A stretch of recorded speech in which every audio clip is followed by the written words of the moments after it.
Lá no site jovempan.com.br tem a nossa enquete. Dá uma olhadinha no que nós estamos perguntando para você lá. A pergunta é justamente essa. O Congresso será resistência a um possível radicalismo de Lula, seja nas pautas de segurança pública, de economia ou mesmo da de costumes? 63,02% dizem que sim, 36,98% dizem que não. Vamos então para o nosso debate, que aliás o debate que nós vamos fazer hoje é justamente sobre esse assunto. Está conosco o deputado federal por São Paulo, Coronel Tadeu, o mestre em ciência política e vice-presidente da Arco Advice, Cristiano Noronha, e também o senador por Minas Gerais, Carlos Viana. Sejam todos muito bem-vindos. Senhores, vamos ao debate. Quem tem razão? Bom, vamos então saber a opinião dos nossos convidados. Deputado Coronel Tadeu, seja bem-vindo. Boa tarde ao senhor. Na sua opinião, o Congresso será essa resistência pela formação do que foi dito pelas urnas no primeiro turno? Sim. Agora, nós entendemos também que tem a negociação política. Na sua opinião, o Congresso será essa resistência a possíveis radicalismos ou visões distorcidas da lógica que fez o país ser retomado economicamente depois da pandemia nesse novo governo Lula? Boa tarde, Piotr. Boa tarde, o senador Carlos Viana. Boa tarde, Cristiano, e a todos aqueles que estão nos assistindo. Piotr, a minha opinião é de que ele não vai ter resistência nenhuma. Conhecendo o Congresso, eu tenho certeza que algumas conversas bastarão para que ele traga o Centrão para dentro do governo. Isso já é a escola do PT que nos foi mostrada desde 2003 até o ano de 2016, quando isso tudo foi rompido por um processo de impeachment da presidente Dilma Rousseff. Então ele terá conforto e tranquilidade para poder negociar com os partidos. E, obviamente, a gente sabe como é que funcionam essas negociações. Nós temos aí já um pré-anúncio de aumento dos ministérios, simplesmente corroborando com o lado perdulário do PT, de gastar e gastar mesmo. O Partido dos Trabalhadores vai pegar o Brasil absolutamente em ordem, uma máquina mais enxuta, até porque o presidente Bolsonaro eliminou 25 mil cargos no seu primeiro ano de governo. E eu creio que essa facilidade ele vai ter agora com a caneta na mão. Senador Carlos Viana, na sua opinião, o Congresso consegue ser resistência a possíveis radicalismos do governo do PT, seja em gastos públicos exagerados, inchaço da máquina, como a gente viu em outros governos do partido? Bem, boa tarde a todos, ao Coronel Tadeu, ao Cristiano que está aí, a você, Piotr. Vai depender do Lula que chegar à presidência da República. Porque todos nós, seres humanos, estamos passíveis de mudar de acordo com a idade, com as experiências de vida. Né? Ele veio com uma grande liderança na salvação da esquerda, num movimento muito forte de reação da direita, e ainda, como você mesmo disse agora há pouco, Piotr, gostei muito da observação, ele não deixou claro, né, como ele fará o governo.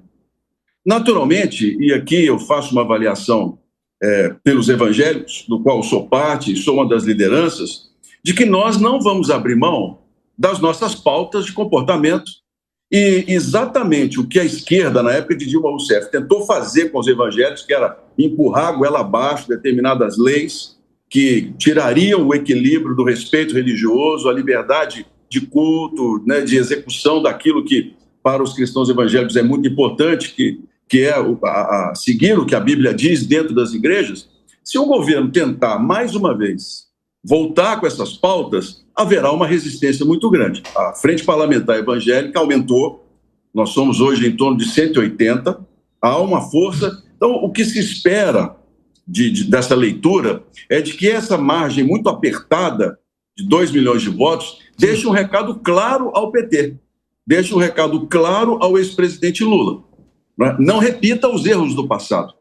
Eu até ontem publiquei dizendo o seguinte: eu espero do próximo presidente responsabilidade, porque se não governar com responsabilidade, vai ser mais um para a gente poder votar um impeachment daqui a algum tempo. Então, se quer unir o país, se quer manter um governo, né, se quer ter condições de levar um Brasil como eles estão pregando, de união, de paz, então que venham dispostos a negociar conosco o espaço de cada um.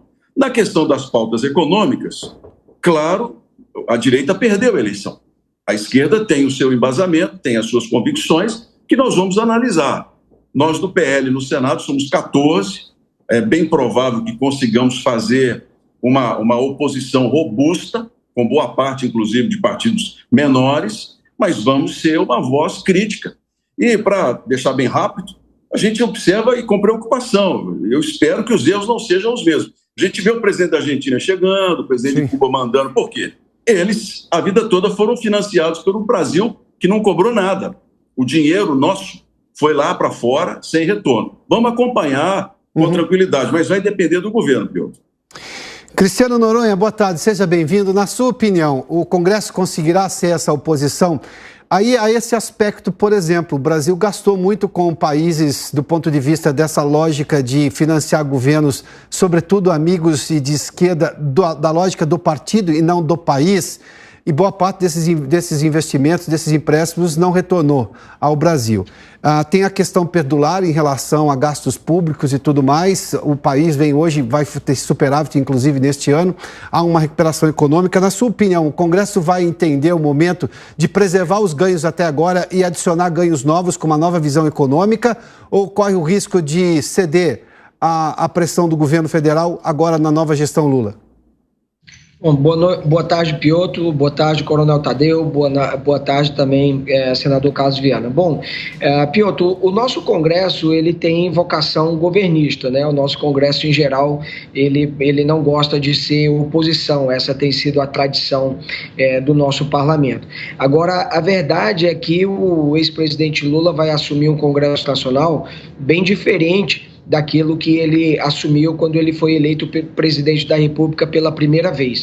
O Congresso Nacional experimenta uma autonomia que dificilmente vai querer abrir mão. O Congresso Nacional controla a parte importante do orçamento da União. O Congresso Nacional tem derrubado muitos vetos presidenciais. O ex-presidente Fernando Henrique Cardoso, por exemplo, teve um veto derrubado em 8 anos de governo. O presidente Jair Bolsonaro são mais de 60 e nem terminou os 4 anos de mandato. Medidas provisórias são aprovadas com alterações, algumas delas, inclusive, perdem validade porque o Congresso Nacional não vota. O perfil do Congresso Nacional é de centro e de centro-direita, de modo que eu entendo que essas maiorias que o governo precisa para aprovar matérias relevantes, especialmente emenda constitucional, o presidente Lula vai ter que construir essa maioria a cada votação.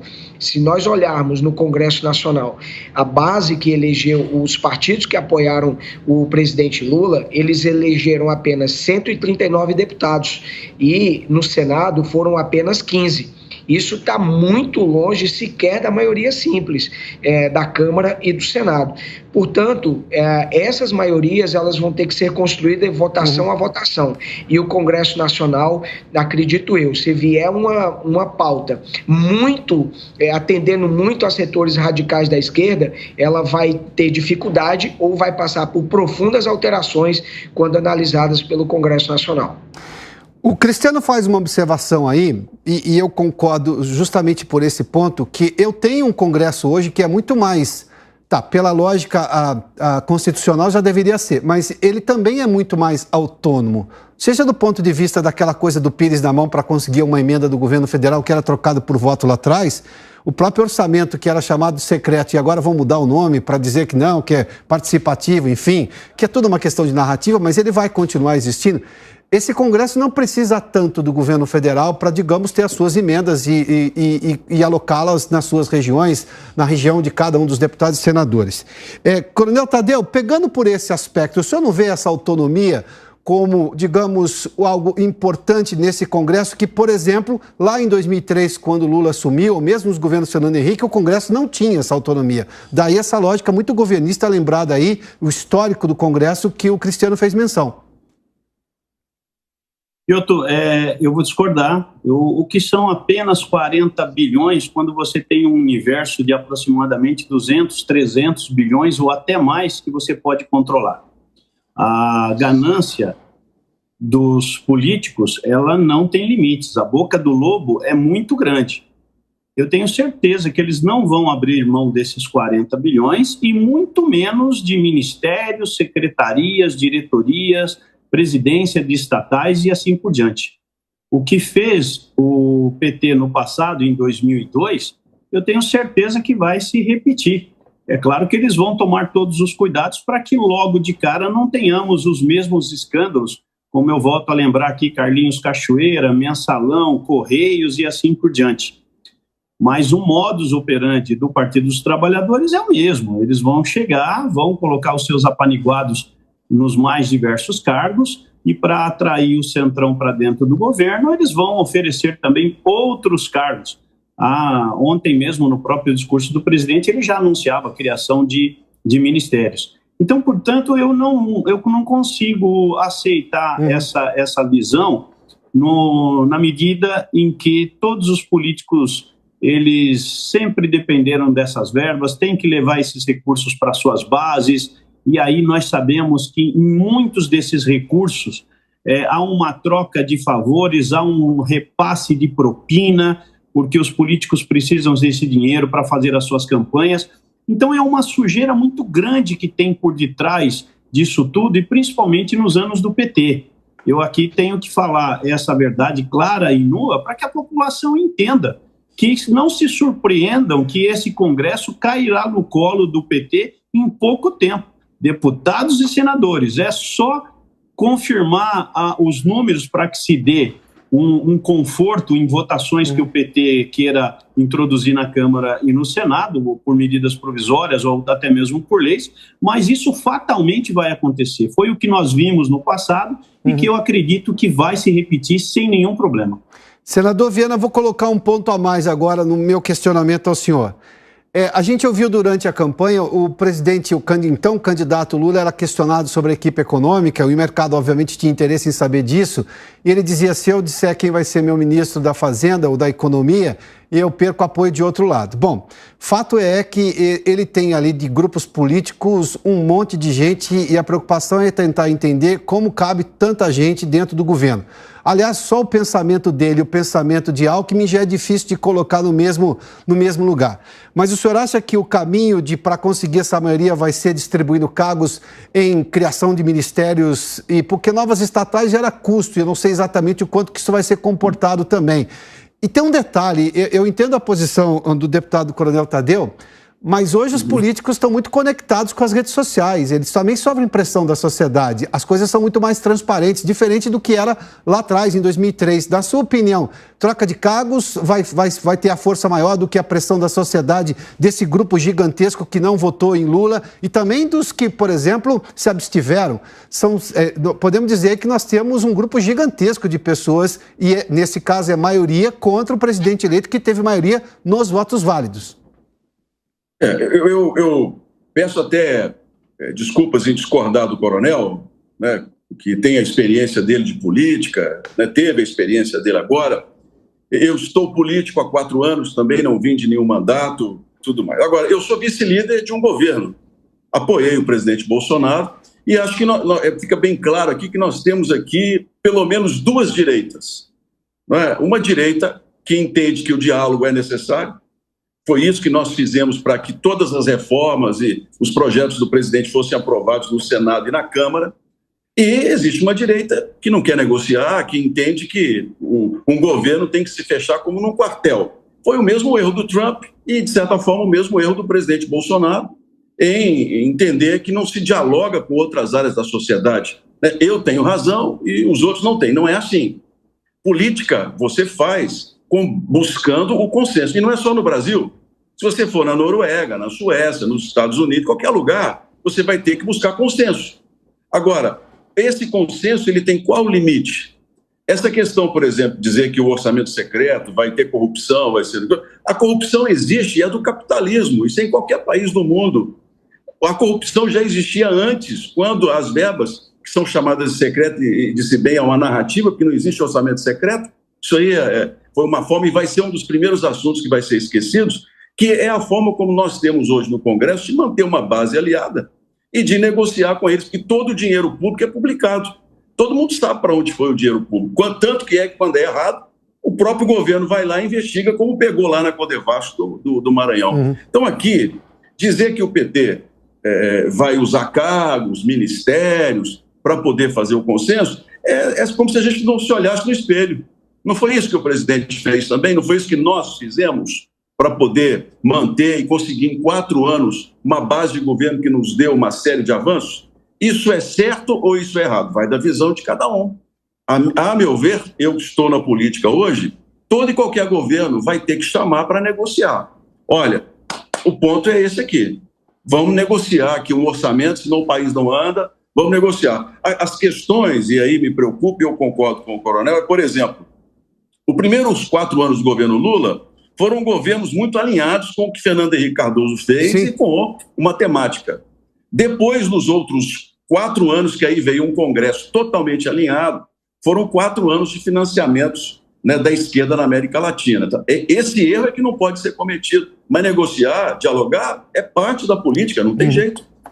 Cristiano, deixa eu colocar você agora para mediar essa questão. É natural que governos chamem os seus aliados e dividam espaço ali, seja com ministérios. O problema é aumentar demais a máquina. É isso que a gente viu e houve um enxugamento da máquina no governo Bolsonaro. O próprio coronel Tadeu fez menção a isso. Na sua opinião, como é que será exatamente essa questão de cargos e qual será a sensibilidade, qual será o entendimento do Congresso? É uma negociação justa, tá? Vamos participar do governo, vamos participar dessa forma e vamos dar voto no Congresso? Ou não, vamos aceitar qualquer inchaço para todo mundo caber nessa festa da viúva? Piotr, olha, o ex-presidente Michel Temer, com um número bastante limitado de ministérios, né, conseguiu formar uma base bastante sólida no Congresso Nacional. Aprovou o teto de gastos sem precisar ter mais de 30 ministérios, por exemplo, né? Então, o presidente Jair Bolsonaro também, quando ele assumiu em 2019, o ministério dele era composto de 22 pastas, né?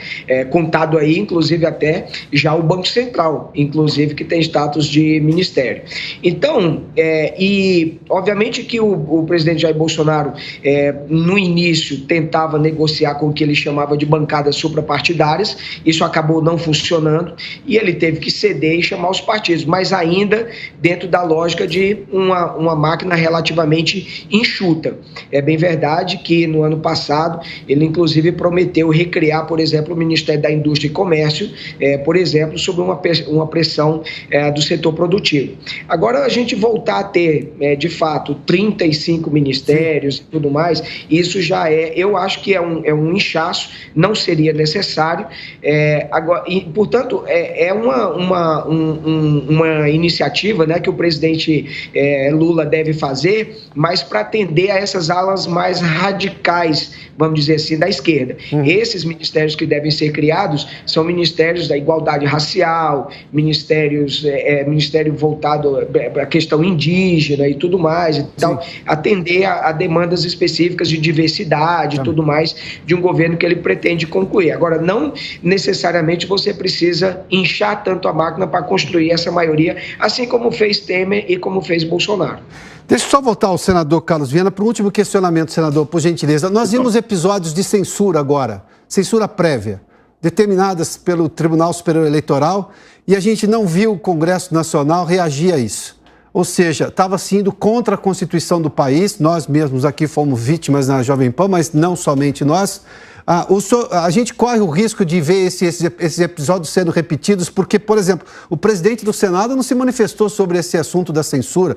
Me lembro aqui do senador Cajuru, seu colega de Senado, ele disse, não, o senador vai se manifestar e não houve essa manifestação do presidente do Congresso.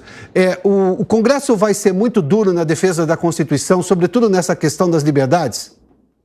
Bem, o presidente do Senado, naturalmente, responde lá por ele, eu não vou falar aqui pela casa, falo por mim, mas ficou muito claro um alinhamento dele, né, com os ministros do TSE, como você mesmo disse, não houve nenhuma manifestação. Nós já, inclusive, trabalhávamos no PL a questão de, já no ano que vem, começarmos a discutir limites para o TSE, limites para o STF, corrigimos, ao nosso ver, erros que foram cometidos na Constituição de 88, mas agora, com a derrota do presidente Bolsonaro, nós teremos que esperar a nova composição do Senado, inclusive a eleição de uma nova presidência, quem seguirá à frente do parlamento nos próximos anos que vai definir a tônica e o limite.